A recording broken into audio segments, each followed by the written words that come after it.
By the time I heard his key in the door at 3 a.m., I was in bed, eyes closed. He slipped in behind me, pressed his mouth to my neck. He smelled like her perfume, sweet, sharp. He whispered, "Sorry, babe. Long night. Big investor. Couldn't miss it." I made a soft sound, rolled over, buried my face in his chest like I used to. He probably thought he'd won again. That he'd twisted my mind so tight I'd forget by morning. But this time I didn't forget. I lay awake the rest of the night listening to him breathe, wondering if he could hear the door unlocking behind his eyes. Because the door was open now. And I wasn't going to close it. That was the moment I became a liar too. I stopped fighting him to his face and started fighting him behind his back. I bought a burner phone. I set up new cloud storage. I recorded voice memos every night, every argument, every slip of the tongue.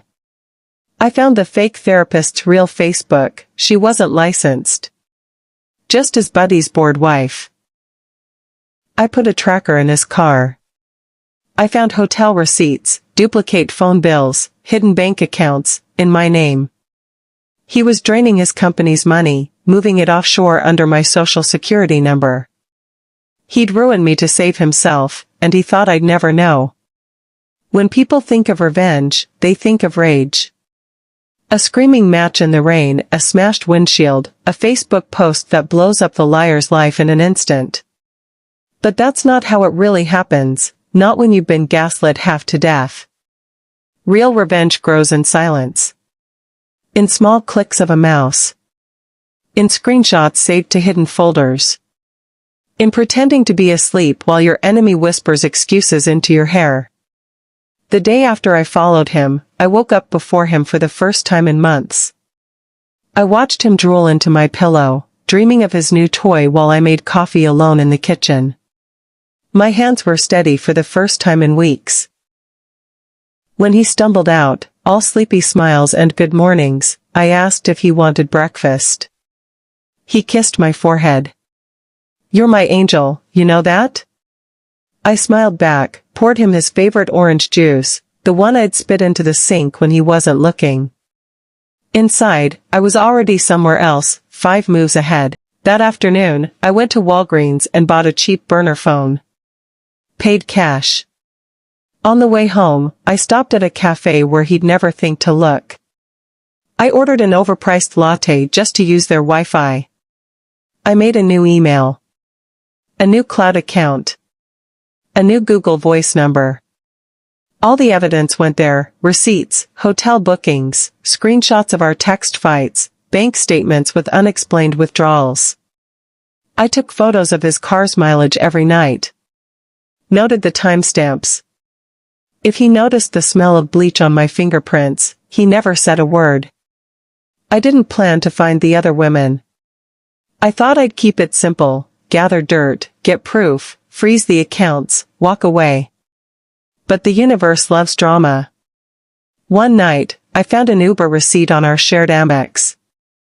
Drop off, the Langham Hotel. Pick up, 8 a.m., same hotel. The note, for Maddie Redheart. He didn't even try to hide it. Didn't even bother to use his personal card. Maddie. Madison. My stomach flipped. I dug through old text records. Found a saved contact, Madison Yoga. I remembered her now, the wellness coach he swore was helping him meditate for stress. I could have messaged her as myself. But no, too risky. So I texted from the burner. "Hey Maddie, you don't know me. But you know Tyler Scott. If you want the truth, meet me. Bring proof. I'll bring mine." I waited 6 hours for a reply. Then, "Who is this?" I didn't answer. I sent a photo instead, Tyler's car, parked outside the Langham. Timestamped. 10 minutes later. When and where? We met at a greasy diner by the river. She walked in wearing overpriced leggings, hair pulled up like she'd run 5 miles to calm herself down. She looked angry. Not sad. Angry. "You're Jenna?" "Yeah." She slid into the booth like we were planning a heist. She had a folder in her bag, hotel receipts, Venmo screenshots, selfies of him in her bed. She'd believed she was the only one. He'd told her we were over. That I was crazy. That I was obsessed. When she showed me a text, "Don't worry about her, baby. She won't leave. She needs me too much." I laughed. Loud enough for the waitress to glance over. Madison had receipts. But she also had curiosity. She'd gone through his phone once while he was in the shower. Found flirty DMs to a Claire. A different Claire than his old co-worker. This one had hearts and hotel keys in the subject line. We found Claire on Instagram in under 5 minutes. Perfect hair, perfect bump, oh yes, pregnant. Her bio, future mama. Future wife. Manifesting my dreams. I felt sick. But I felt alive too. Madison and I agreed, don't warn him yet. We messaged Claire from another burner account. This time, Madison did it, posing as an anonymous friend. Claire replied instantly, suspicious but desperate. She wanted to meet too. 2 nights later, the 3 of us sat in that same greasy booth, 3 strangers with the same enemy. Claire cried. Madison comforted her. I took notes. Dates, hotels, gifts, all paid with my money. We laughed through tears, the absurdity of it all. Tyler Scott, the big man, juggling 3 women like we were dumb enough to stay dumb forever. We could have confronted him right there. Dragged him through the mud on Facebook. Sent the files to his investors, his mom, the city news. But that would just scorch the earth. I wanted to salt it too, make sure nothing of his ever grew back. So we planned. Madison offered herself as bait. She'd invite him for a romantic weekend away, claim she wanted to celebrate their future. Claire would back it up by playing sweet, clingy, pretend she knew nothing. I would stay hidden. I'd book the Airbnb in my name, a cozy lake house just out of town. I'd hide cameras in every corner.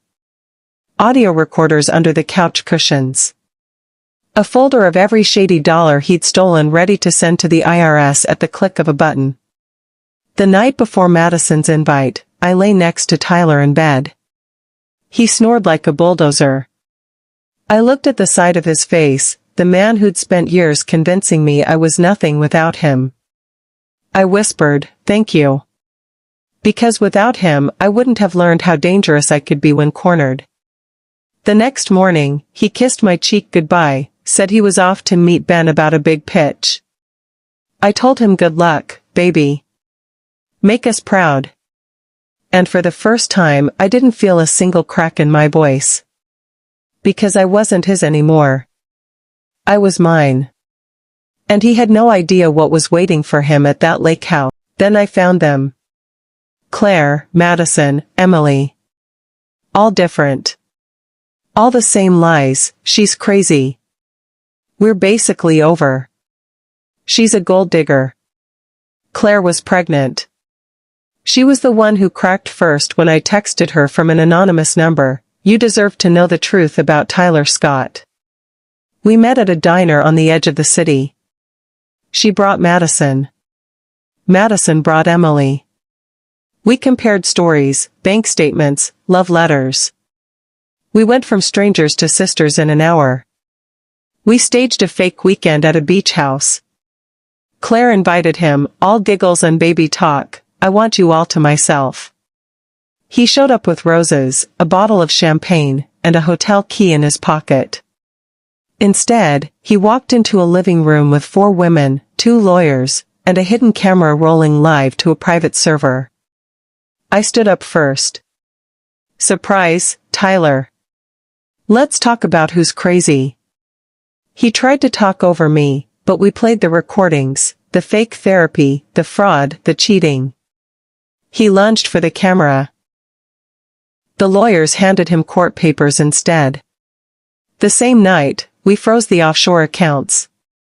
The next day, we emailed his investors. By morning, his startup was ashes.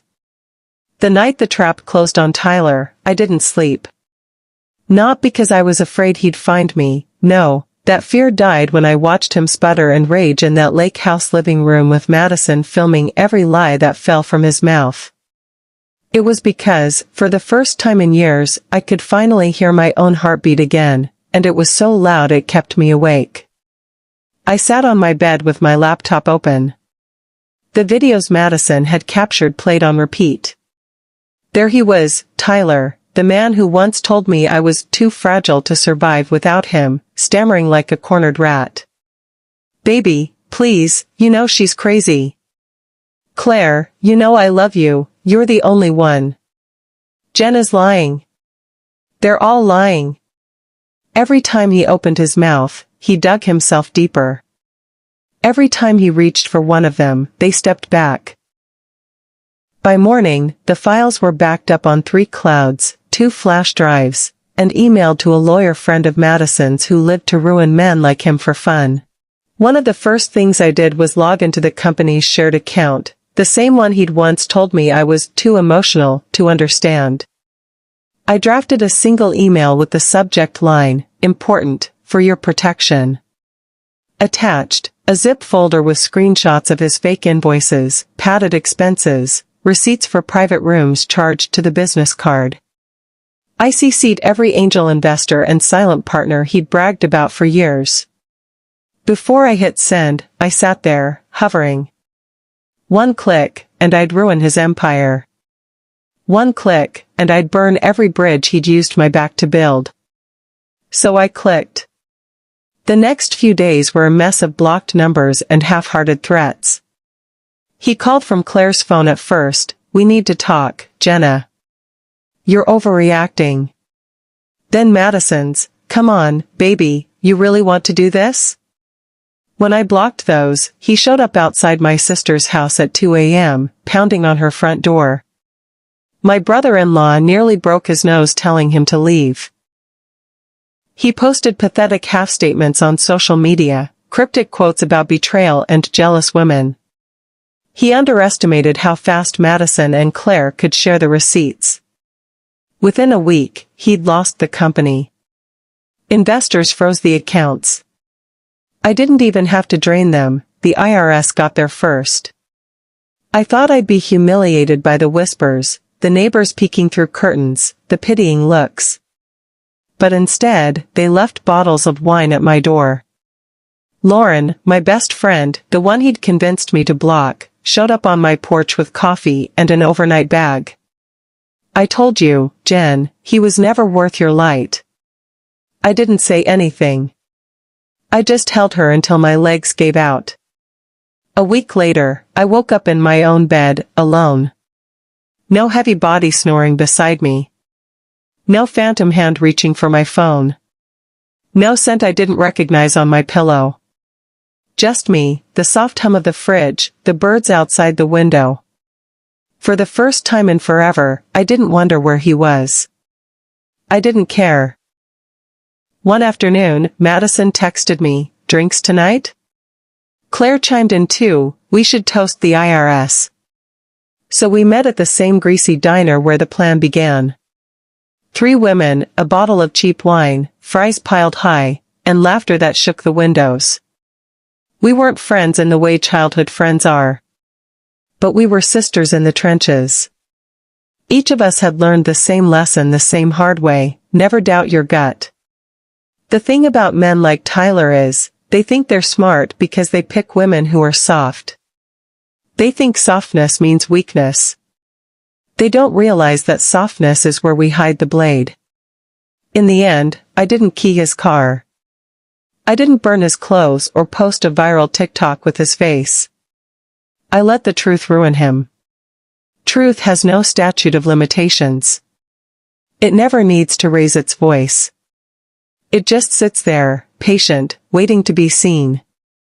Some nights I still replay it, the moment he realized he'd lost. But mostly, I think about the morning after. How the quiet in my house didn't feel empty, it felt mine. How the next time I fall in love, and I'll remember what I learned in the ruins he left behind. I was never fragile. I was never lost. I was just waiting for the door to open. And this time I'll never close it on myself again. He called me every name you can think of. He tried to flip it, "You'll regret this.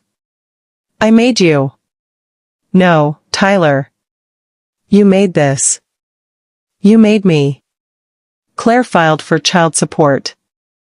Madison sued him for stolen rent deposits. Emily leaked the hotel footage to an industry blog. The IRS opened an investigation. Tyler Scott, the genius mentor, the king of hustle, was suddenly broke, alone, and branded a fraud. I moved to Seattle 6 months later. Opened my own marketing agency. Lauren came back into my life. I rebuilt my savings, my reputation, my smile. Sometimes I check his name online. I see headlines about the lawsuits, the bankruptcy. I see photos of him leaving court looking like a ghost. He once told me I'd never find someone better than him. I did. Me. So if you've ever sat in your car at 2 a.m. asking yourself if you're crazy, you're not. If someone ever tells you you'll never find better, remember my story. Remember, quiet women carry the sharpest knives.